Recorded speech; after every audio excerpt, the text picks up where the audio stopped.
ஆஸ்திரேலியாவில் நடந்துட்டு இருக்க பிக் பேஷ் கிரிக்கெட்டை பொறுத்த வரைக்கும் Sydney sixers vs Sydney thunders மேட்ச்சில் வந்து பார்த்தீங்கன்னா 2 மிகப்பெரிய ஐகானிக் பிளேயர்ஸ் வந்து பார்த்தீங்கன்னா அவங்களோட நேஷ்னல் டியூட்டிலாம் முடிச்சுட்டு இப்போதைக்கு பிக் பேஷ் பக்கம் வந்திருக்காங்க. முக்கியமாக டேவிட் வார்னர் டெஸ்ட் கிரிக்கெட் அதுக்கப்புறம் வந்து பார்த்தீங்கன்னா ஒன் டே கிரிக்கெட்லேருந்து ரிட்டையர் ஆகி இப்போ வந்து பிக் பேஷ் ஆட வந்திருக்காரு.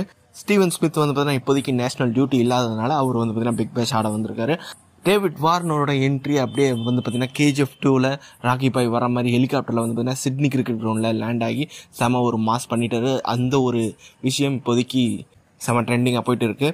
அதே மாதிரி ஸ்டீவன் ஸ்மித் வந்து பார்த்தீங்கன்னா ஆஸ்திரேலியா ஓப்பனுக்குலாம் போய் அங்கே சில சம்பவம்லாம் பண்ணிவிட்டு அப்படியே ஸ்ட்ரைட்டாக வந்து பார்த்தீங்கன்னா பிக் பேஷ்குள்ளே வந்திருக்காரு. ஸ்டீவன் ஸ்மித்தை பொறுத்த வரைக்கும் உங்களுக்கே தெரியும், பிக் பேஷை பொறுத்த வரைக்கும் சிட்னி சிக்ஸர்ஸ்க்கு அவர் வந்து பார்த்தீங்கன்னா அவர் எப்போல்லாம் விளையாடுறாரோ அப்போது அவர் வந்து பார்த்தீங்கன்னா ஓப்பனிங் பண்ணுவார். அதே மாதிரி இந்த மேட்ச்லாம் ஓப்பன் பண்ணியிருக்காரு.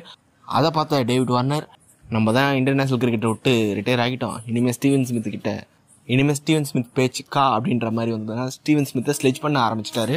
ஆக்சுவலாக ஒரு ஃபன்னியான ஒரு ஸ்லெட்ஜிங் தான். ஆனால் வந்து பார்த்தீங்கன்னா ஸ்டீவன் ஸ்மித் ட்ரிகர் ஆகி அந்த ஃபர்ஸ்ட் பாலே வந்து பார்த்தீங்கன்னா அடிக்க போய் கேட்ச் அவுட் ஆகிட்டார். ஸ்டீவன் ஸ்மித் மோஸ்ட்லி வந்து பார்த்தீங்கன்னா எந்த ஒரு கிரிக்கெட்டாக இருந்தாலும் ஃபர்ஸ்ட் பாலே வந்து பார்த்தீங்கன்னா ஒரு அட்டாக்கிங் ஷாட் வந்து பார்த்தீங்கன்னா ரொம்ப ரேராக தான் ஆடுவார். அதில் இந்த மேட்ச்சை ஆடி டக் அவுட் வேறு ஆகி செம டிசப்பாயின்மெண்ட்டாக வந்து பார்த்தீங்கன்னா டக் அவுட் போனார்.